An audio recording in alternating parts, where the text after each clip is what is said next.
if anybody would like to just stand up, stretch your legs for a minute, please take this opportunity to do this. I do not anticipate that the proceeding will be much longer, but we have been sitting for a while if you'd like to stretch your legs.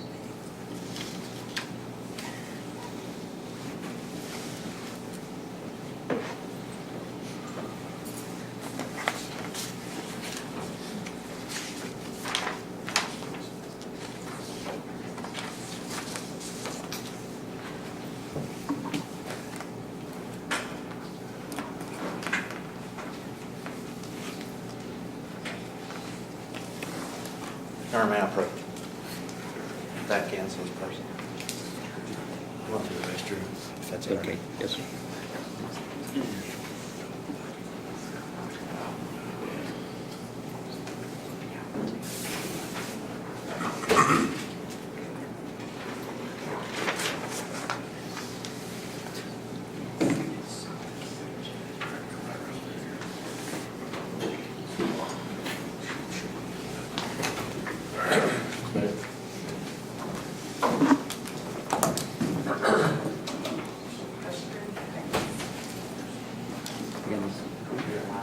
Ms. Riedel, I gather that these individuals are going to the restrooms in the jury room as opposed to going out front. Oh, okay. So,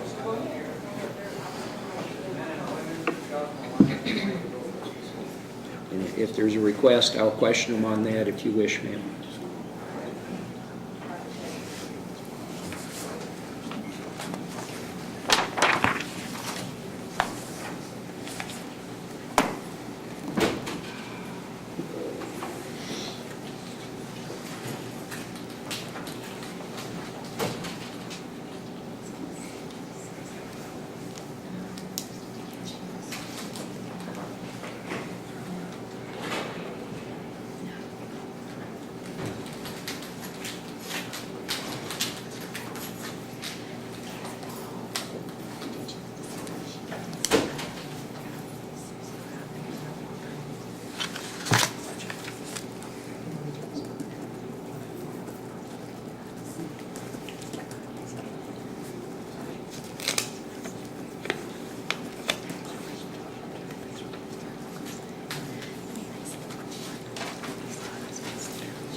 I'm going to share some contact information with Ms. Hall, who is the alternative detention representative for BJJ, just to, in regard to another matter we dealt with earlier today and related to this case.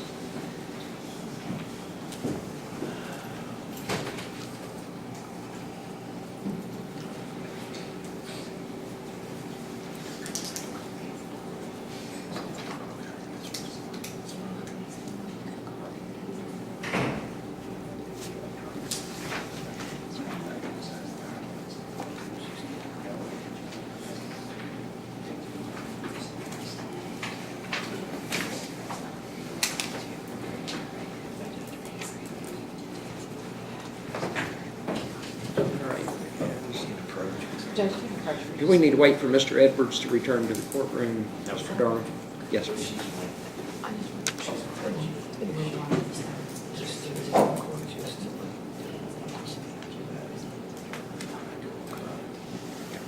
just going to revisit that issue.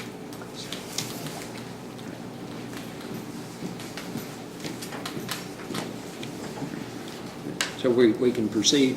Yes, sir. All right. And Mr. Darling I'll yield the floor at this time or to Ms. Carter? Your Honor, we would call Cassie Hall of the Department of Juvenile Justice. Ma'am, if you would come around and be sworn. Ma'am, do you swear firm testimony you're about to give be the truth and nothing but the truth? Do we need to wait for Ms. Wolcott to return to the courtroom, Ms. Reed? No, sir. She had to go upstairs to Circuit Court Rule Day. Ma'am, if you'd state your name and address, please. Or name and position, please. I'm sorry. Cassie Hall, Department of Juvenile Justice. I'm the Detention Alternatives Coordinator at McCracken Regional Juvenile Detention Center. How long have you held that position? Almost 3 years. And as a part of your job, do you advise and work with courts on juveniles being in detention and alternatives to detention and placement and programs and facilities other than detention? I do.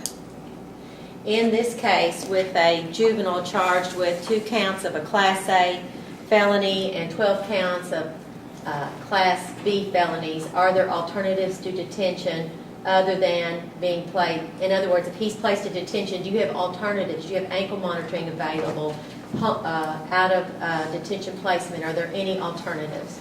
There are none. Due to the nature of the offense and the class level of the offense, per our policy, it's automatic secure detention for the safety of others and the juvenile as well. That's all I have, Your Honor. Mr. Prater? No questions, Your Honor. Just for my understanding, it is possible for him to be placed at any of a number of detention facilities throughout the state. Is that correct? Yes, that is correct. That's a decision that would be made by DJJ as far as which particular facility he might be at any given time? Yes, typically they remain in the regional facility that they come from. The county's related to that region. However, sometimes for safety concerns of the juvenile, then they would look into moving them to another facility. All right, and again, that's a decision that is assessed and made by DJJ. Is that correct? Yes, that would come through the. But all of these are high security facilities. Is that correct? Yes, they're all high security. Regional juvenile detention centers just ran. Some rules are different in each facility, but same type of facility. Thank you, ma'am. You may step down unless there are any further questions. Ms. Carter, anything further? Your Honor, Well, you're finished with it. Everybody's, Ms. Hall, you may step down. I don't think there were any other questions. Any other witnesses? no other witnesses, Your Honor. We just have a closing when you're ready. Mr. Craig? No witnesses, Your Honor. We would ask the court at this time to enter the least restrictive alternative for the benefit of this juvenile. Your Honor, we believe that it is the responsibility of our office and the Commonwealth to announce to the court that we are going to be filing a youthful offender motion requesting a full hearing about whether this juvenile is treated as an adult.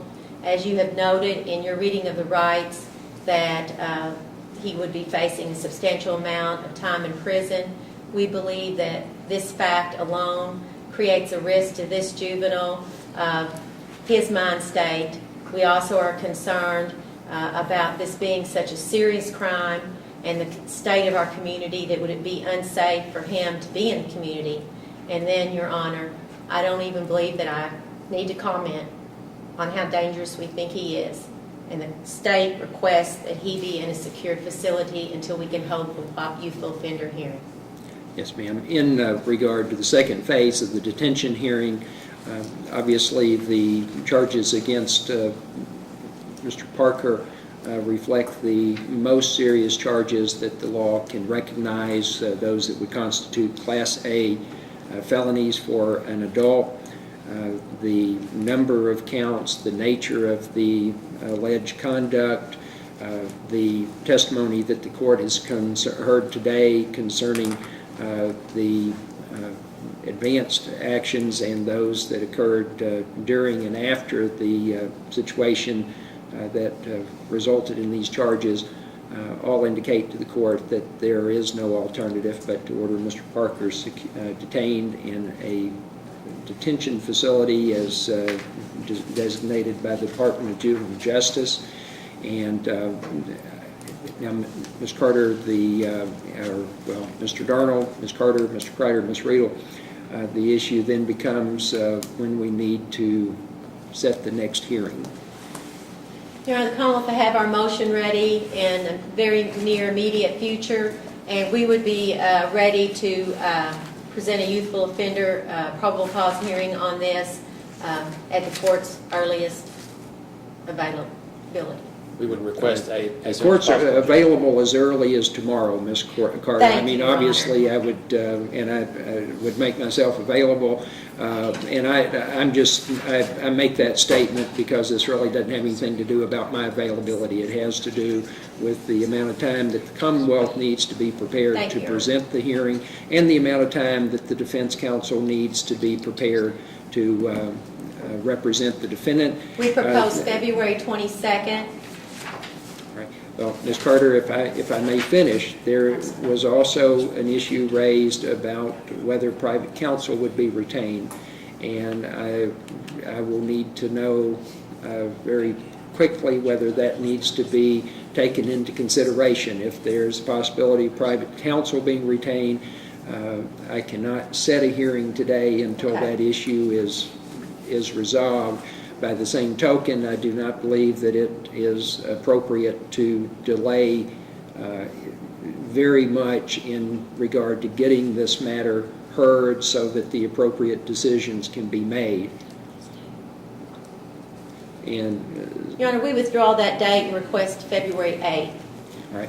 And Ms. Carter, that is the one date that I would not be available for. The record, my wife is having surgery on that date, and that has been scheduled for some time. And I apologize, but that is... May we approach? we do not have to shoot for a Thursday. We That's can- what I was going to suggest. Right. Do you have a cancel Friday approach trial on- date on- open?